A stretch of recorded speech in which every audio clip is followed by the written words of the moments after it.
Good dog.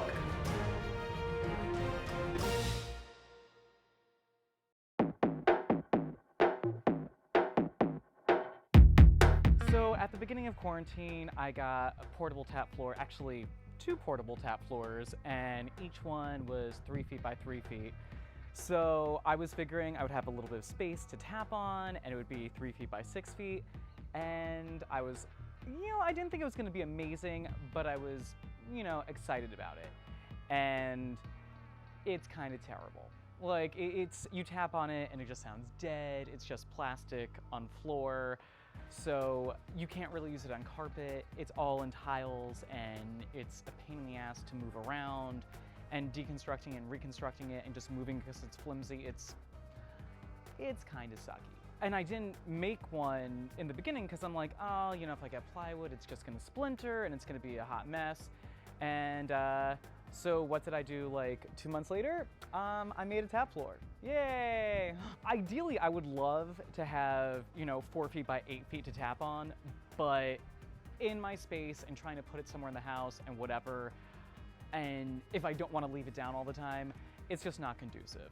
So I was like, I'll do 4 feet by 4 feet, and I'll just get the 4 foot by 8 foot board, and I'll make 2 of them, and I'll give one to a friend, and I'll keep one for myself. When I was online, I saw people using the plywood and then just doing like a tumbling mat underneath, or getting like the foam tiles that you would get for like little kids, like a playground kind of thing. And you would use that as the subfloor for the plywood. But I kind of liked what someone did. They were doing almost strips of it. I feel like if you leave space in between the strips of foam as opposed to just like one solid sheet, you're gonna get a little bit more resonance, a little bit more reverberation, and maybe not, but it kind of makes sense, and it's more work, so why not? And that's the other thing, because when most people did it, they just left the plywood as is, and all they did was like solid sheet of, foam or mat for subflooring, the plywood, and then just polyurethaned it, so that way it was usable. But I'm like, that's so basic. And I'm like, why do that? Oh, hey, Merlin. Hi, come here. Come here. He's not coming over. Oh, well. Come say hi to camera. Ah! Say hi to people. Say hi to people. Oh my goodness. Oh my goodness. Look, it's Merlin. Okay. I love you. I love you. Yeah, I just felt like if I'm gonna do it, I might as well make it look nice. So, I got the plywood, except it's not half an inch thick. It's more like almost an inch thick. It's a little bit heavy now. It's doable. It's not ridiculous, but it definitely would be a little bit lighter if I went with slightly thinner plywood. I got the foam to use underneath. I did it in sections. I stained the plywood. I got molding to go around so it has a nice border. I got a different stain for that. Yeah. Would I recommend doing that? No. Yes and no. Honestly, like, it does look really nice. It turned out nicely. But at the end of the day, like, you're just tapping on it. You're just gonna scuff the hell out of it. I do think it looks really pretty. Like, it's nice and stained. It has a pretty stained, molding around it. I did do the strips. They do have floors like this that you can buy online. But one of the ones I was looking at, it's the plywood. They seal it up, and it has like the tumbling mat underneath it. But it's like around $200, and it's 4 feet by maybe 2.5 feet. And for less than that, I made 2 4 foot by 4 foot boards, and I think they're nicer. So I definitely think if you have a little bit of time, you can do this at home. And so many people have time because quarantine. The first thing that I did was I took the board and I stained it. So I did the stain for the plywood itself. Then I cut up my my molding, and that was a learning curve because doing the corner cuts that I wanted to, I had to allow a little bit more length so that way it actually worked. So if your board is 4 feet, you have to do like, let's say 4 foot in, a 1/4 inch or something like that. And I didn't think about that at the time. I was like, man, so lesson learned. Math. So yeah, I stained the plywood. I stained the cuts that I did of the molding, 2 different colors because, you know, bougie. Then I cut the foam, and originally I was going to do a double layer thickness of foam, which might have worked out if I'd gone the same kind of foam, but the other foam that I got, because it was cheaper, I'm like, oh, was like kitty foam, and it has those stupid ass letters that pop out of it. Oh, and side note, let's like Tarantino and go back. So make sure you have a vehicle that can actually cart your plywood, because I really thought that I was going to be able to fit, like, I don't know, you know, 4 foot by 4 foot plywood into my SUV. No, the answer was no. It was just slightly too big, and you know, before you're like, oh, well, did you go about it this way, that way? Yes, bitch, I went about it every way, and I couldn't get the damn thing in. It's like, if you look in the SUV, it is wide enough in it to have it, but none of the entry points, like straight on the diagonal, through the seat, like nothing. You can't get it in. Thanks. Yeah. So, but I did have a roof rack, so I had to get ratchet straps and attach it to the thing, whatever. The more you know. The foam. Ugh. Yeah, that little kitty foam with the letters. Ugh. The worst.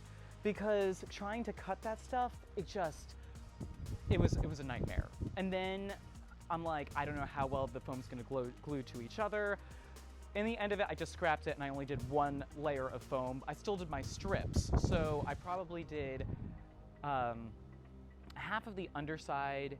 Instead of doing like 16 square foot of foam, like 4 feet by 4 feet, like I did half of that. It's probably, you know, 8 square feet of foam underneath, just done in strips.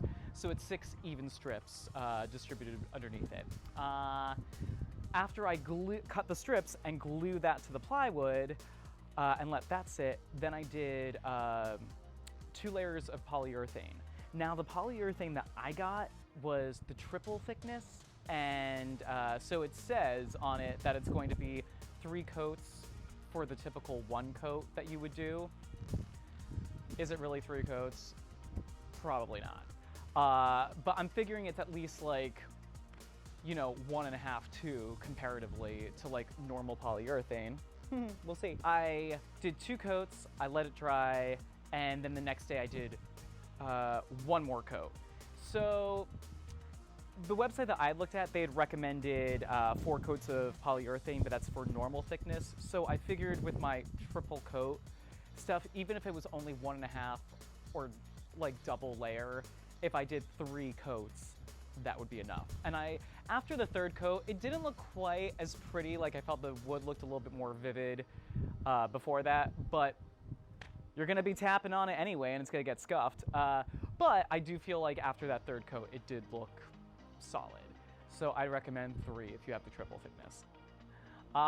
What else? So yeah, so I did all of that, and they recommend for the polyurethane like 48 hours for it to dry, but if you're gonna be doing anything on it, like walking, they recommend like a solid 7 days.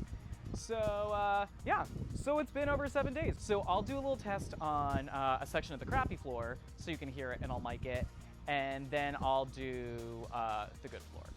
Yay. Okay, so I originally filmed all of this outside, but I was a little bit of a dum-dum, and when I mic'd the tap floor, I didn't tape it down. So while I was tapping on this and even the other one, it was just rattling around like anything, so oops.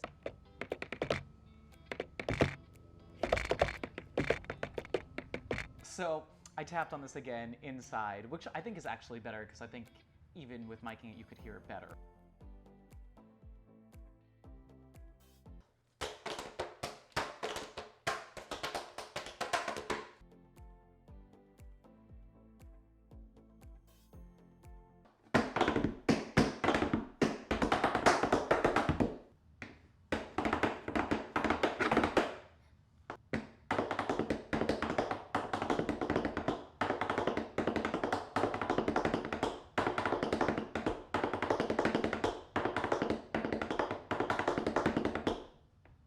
I do love it. Like, I mean, tapping on the other one, it's just so garbagey. It's this dead, plasticky sound. And with this, I don't know how much difference it really made doing the strips of foam to give it a little bit more resonance. I love it. Like, it really has a nice sound to it, a nice quality. And on top of it, my legs don't hurt because tapping on that plasticky garbage floor, I mean, if I put it down on the tile or if I have it outside on the decking of the pool, you feel that. And also, I can put this on the carpet, which you can't do with the other floor. And I will say it holds up. I mean, I just started using it, but it holds up. But using my new Miller & Benz, it does gouge into the floor, and I'm gonna have to do a little bit of a touch-up. So these are my original shoes that I've been dancing in. Well, not my original, but like I've had these bad boys for, I don't know, like 22 years or something. These are my K360s, which I love. And you know, they have the toe and the heel built up, whatever. I love these, but, and they've held up, obviously, but these are my new Miller & Benz, the triple threats, and so are these. These guys, I love. They're super cute. It just has such a great sound to it. But my new ones of the Miller & Benz are these, and they have the toe and the heel clickers, which are kind of cool, but I don't know if you can really see this. The thing that's problematic about it is the design of the toe clickers, and I'll show a picture of it to really do it justice. It goes, I don't get why they designed it like this. Like, I love the heel clickers, that's fine. And these guys don't have them on it, which I'm kind of glad about with the toe and the heel. I wouldn't mind the heel, but the toe, like, I don't understand why it just stops, like, here or something, and then it won't affect your toe stands. Because even when I talked to Alfred Ben of Miller & Ben, because like I talked to him on the phone when I was ordering these, and like he was saying that you can't really do toe stands in them, and you can. Like, I get up there, but I will say, like, it just digs into the floor. Whereas like on this floor, if I'm doing a normal toe stand and these shoes are my K360s, it's not gonna, like, it'll dent the floor a little bit, but whatever. Like, if you're doing heel, like, digs or toe stands or toe stabs, anything like that, it's going to be fine on this floor. But these are another story because it's just like a pickaxe. I love the shoes though. I do love my, I mean, breaking them in, I can't even bend this. And this one, not really, but I mean, give me 22 years and, you know, no problem. But I love the tap floor. Like, I'm so glad I did it. Would I recommend doing all the things that I did? Probably not. But I am glad that I did it, and I think it will hold up. I just have to be careful with these shoes. Like, I just shouldn't do toe stands or toe stabs in these. So probably if I'm gonna really practice, I'll probably be using these, which I do love. But yeah, I've been super happy with the Miller & Ben shoes. Like, I'm so glad I got them. I really want the boots, but I'm holding off because I shouldn't have even gotten 2 pairs of these. The only thing I would say about the Miller & Ben tap shoes is it's a very different learning curve for me from the K360s, because I feel in some ways I don't have to work as hard when it comes to dynamics and shading. Like, you know, I feel like I would have to almost push a little bit in the K360s, whereas these bad boys, they just have such a heavy, rich sound.